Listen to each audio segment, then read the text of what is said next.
2023 ముగింపు కొత్త సంవత్సరానికి అందరూ వెల్కమ్ చెప్తున్న నేపథ్యం. అయితే ఈ ఏడాదిలో చాలా కీలకమైన అంశాలు ఆంధ్రప్రదేశ్ రాజకీయాల్లో చోటు చేసుకున్న నేపథ్యం. అందులో ముఖ్యంగా చంద్రబాబు నాయుడు గారు ఊహించిన విధంగా అరెస్ట్ అవ్వడం, జైలుకు వెళ్ళడమే కాకుండా పవన్ కళ్యాణ్ గారు బహిరంగంగా పొత్తులపై ప్రకటన చేయడం, వైఎస్ఆర్సీపీ తమ ఎమ్మెల్యేలు ఎవరైతే ఉన్నారో గతంలో గెలుపు గుర్రాలు అనుకున్నారో వాటిలో కూడా చాలామందిని మార్పులు చేస్తున్న నేపథ్యం. మరొక వైపు బీజేపీ ఈసారి 2014లో రిపీట్ అయినట్టుగా టీడీపీ జనసేనతో పాటుగా కలిసి వెళుతుందా? అసలు ఇక ఎన్నికల సమరానికి ఏ పార్టీలు ఏ రకంగా సన్నద్ధమవుతున్నాయి? మొన్న రీసెంట్గా జగన్మోహన్ రెడ్డి గారు భీమవరం సాక్షిగా గతంలో ఏదైతే పవన్ కళ్యాణ్ గారు పోటీ చేశారో ఆ ప్రాంతం నుంచి పవన్ కళ్యాణ్ గారిని బహిరంగంగా అటాక్ చేసిన నేపథ్యం.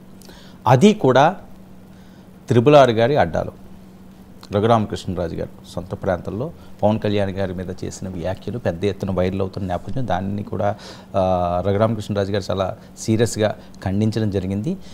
ఇప్పుడే ఇలా ఉంటే ఇక నోటిఫికేషన్ వచ్చిన తర్వాత, పూర్తి స్థాయిలో అభ్యర్థులు ప్రకటన అయిన తర్వాత, ప్రచారాలకి నేతలు వెళ్ళిన తర్వాత ఎలాంటి అంశాలు ఇంకా ప్రస్తావిస్తారు?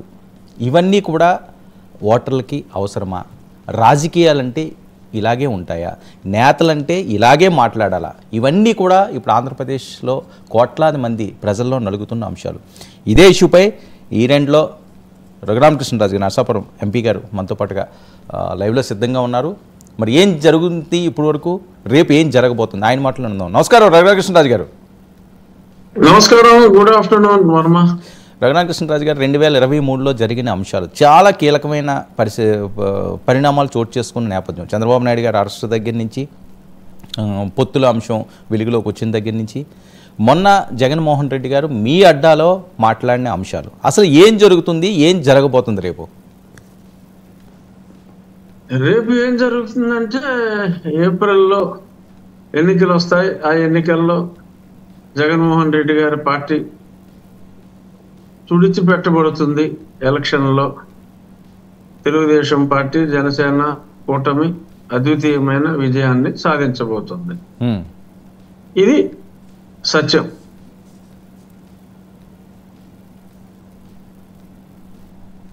సార్, మన భీమవరంలో జగన్మోహన్ రెడ్డి గారు ప్రస్తావించిన అంశాలు, అది ఒక విద్యా దీవెనలో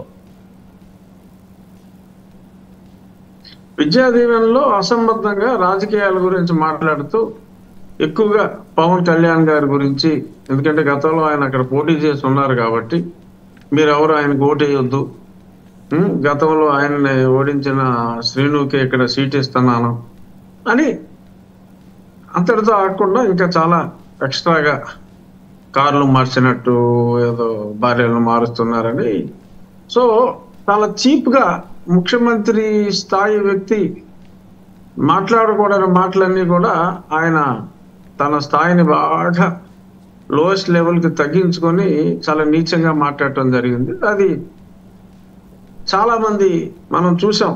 ఆయన అటువంటి మాటలు మాట్లాడుతున్నప్పుడు ఎంతో మంది భీమవరంలో వాటికి నిరసనగానే అనుకోవాలి మనం, అక్కడి నుంచి బయలుదేరి వెళ్ళిపోయారు. పోలీసులు అడ్డుకున్నప్పటికీ కూడా దూక్కుని చాలా మంది వెళ్ళిపోయారు. దానికి మెయిన్ కారణం పవన్ కళ్యాణ్ గారి మీద, వాళ్ళెంతో అభిమానించే పవన్ కళ్యాణ్ గారి మీద అటువంటి మాటలు మాట్లాడటం.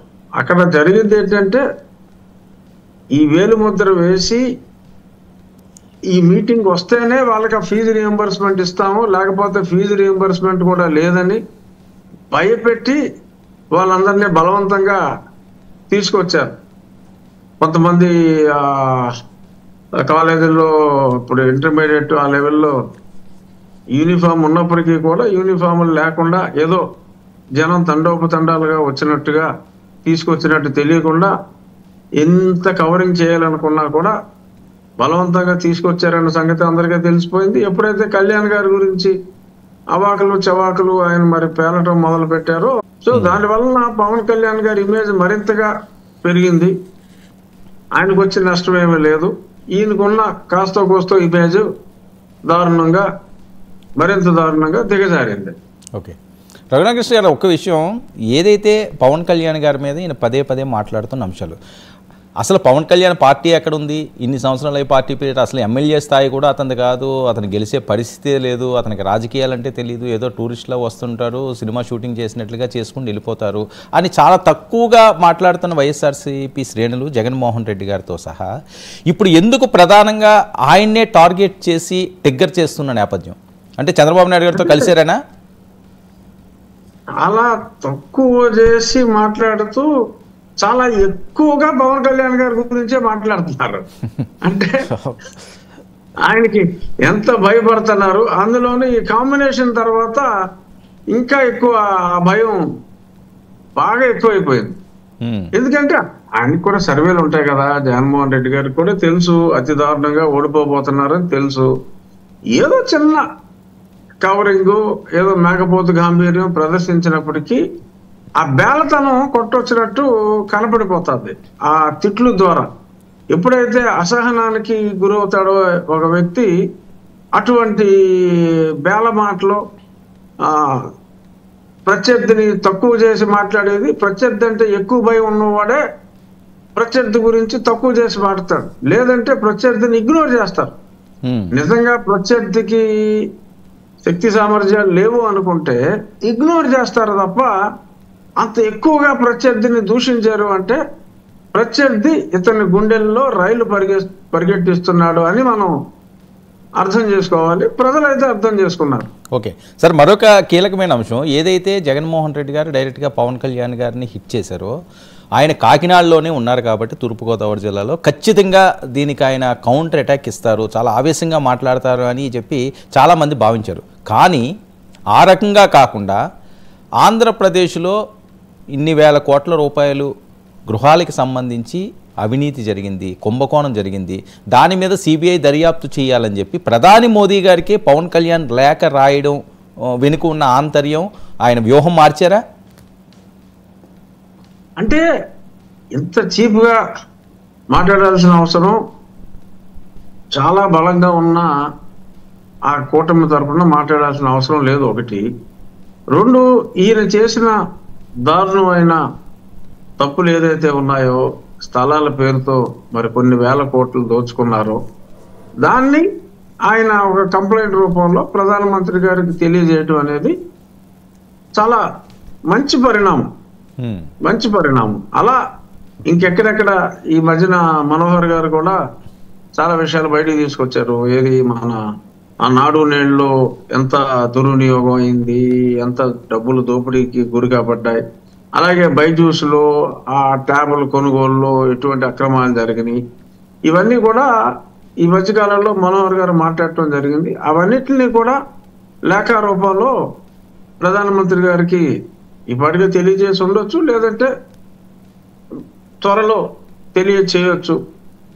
సో అలాగా కన్స్ట్రక్టివ్గా ఇదిగో ఇలా జరిగింది, ఇది వివరణ, మీరు చర్యలు తీసుకోండి, మీరు ఎంక్వైరీ చేయండి అని చక్కగా చాలా డిగ్నిఫైడ్గా ఆయన బిహేవ్ చేస్తున్నారు.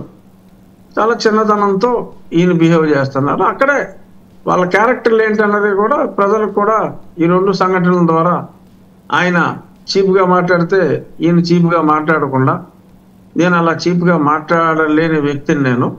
సో నేను చేయవలసింది నేను కన్స్ట్రక్టివ్గా చేస్తాను తప్ప ఇలాగా అబ్యూజివ్గా నేను చేయను అని చెప్పి ఆయన మాట్లాడటం చాలా సముచితంగా ఉంది. ఆయన స్థాయి మరింత పెరిగింది.